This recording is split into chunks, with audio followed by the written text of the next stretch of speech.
Statistics is basically the math of getting data, collecting data, and then analyzing that data.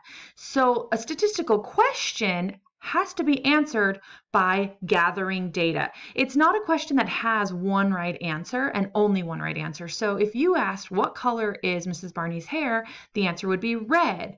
And that has one right answer, unless I dye it something else. But really, it has one right answer, right? My hair is one color.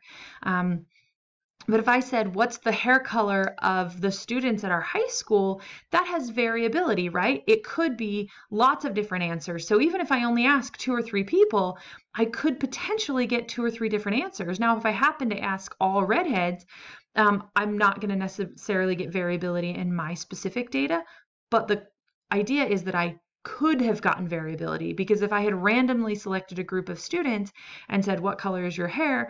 It's likely that I would not get the same answer all the time. So statistics basically, like we like to say, that it's not asking the question, how tall are you? It's asking the question, how tall are we? Because the answer, how tall are you, has one right answer. You are 5'7". Or whatever. The answer, or the question, how tall are we have to collect data, and then we have to analyze that data. Maybe we're trying to find the average, the mean, and maybe we're trying to find the mode, the most common. We're trying to find lots of different things from that data. So a statistical question is one that can be answered by collecting data and doesn't have one right answer, and we expect there to be variability. So let's look at these examples. These are all statistical questions, and let's figure out what those statistical questions are and what they would look like if they were not statistical questions. Okay, so first, a factory overseer wants to test the tensile strength of the rods they produce. So they take 40 of them off of the production line and test their tensile strength. So the statistical question would be, what is the tensile strength of the rods that we're producing? Because each one is going to have a different tensile strength, right? They're expecting that they're hopefully going to be around the same amount, but it's totally possible that one of them breaks really quickly and one of them doesn't break really quickly. I think that's what tensile strength means, is that you try to break them, but math teacher. So they're looking at that. That's variability. We expect variability in that. So that, again, it would not be it would not be a statistical question if we just said, what is the tensile strength of one rod? Okay, the DOT wants to know how many out-of-state vehicles pass through the toll roads. So they install cameras and they take a picture of the license plates as they're going through. So the statistical question is, how many out-of-state vehicles pass through our toll roads? Because again, there's variability. 1 minute there could be 5 that pass through, and the next minute there could be 7 that pass through. So there's not like one right answer. It's not like there are always exactly 53 cars from Montana. It just doesn't happen, right? So a statistical question, we would collect data on lots of license plates, and then we would see the answer to that. This would not be a statistical question if they just said, are you an out-of-state driver as you went through the toll road?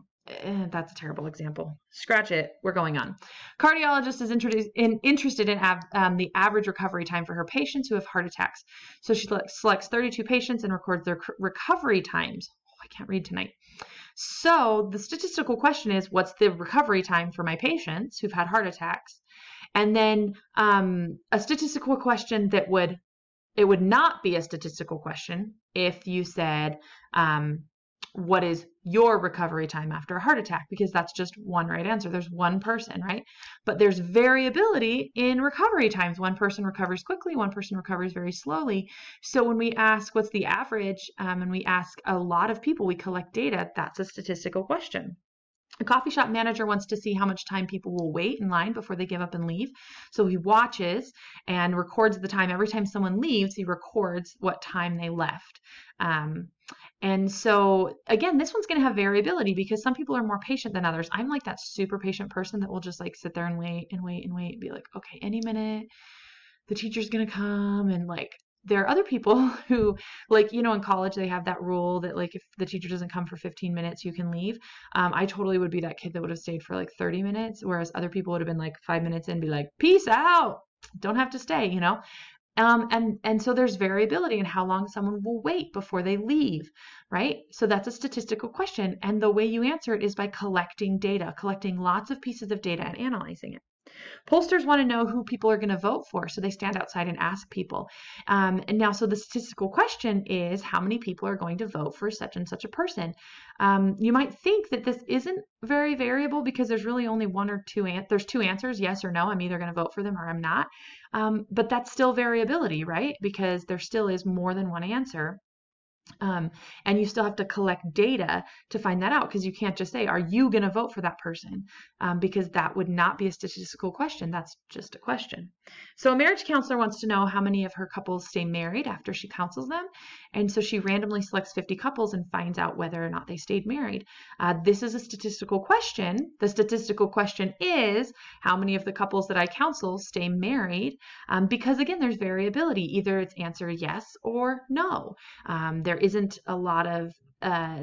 always the right answer unless this is an amazing marriage counselor. But even if they are, and every single couple answers yes, there still could be variability. Hypothetically, a couple could not be married. So, and you have to collect data to find this out. You can't just ask one couple. Finally, I'm curious what the highest math class my students eventually take. So I talked to 45 of my former students and I find out what math class they took, what's the last math class they took. Again, this is a statistical question. What's the highest math class that my students take? If I said, Mrs. Barney, what's the highest math class you took? Well, that would be statistics. But that's not a statistical question because I just asked one person. There's no variability. This is the answer, right? If I ask a group of people and I get data, that is now a statistical question. So hopefully this gave you a little bit more understanding of what a statistical question is.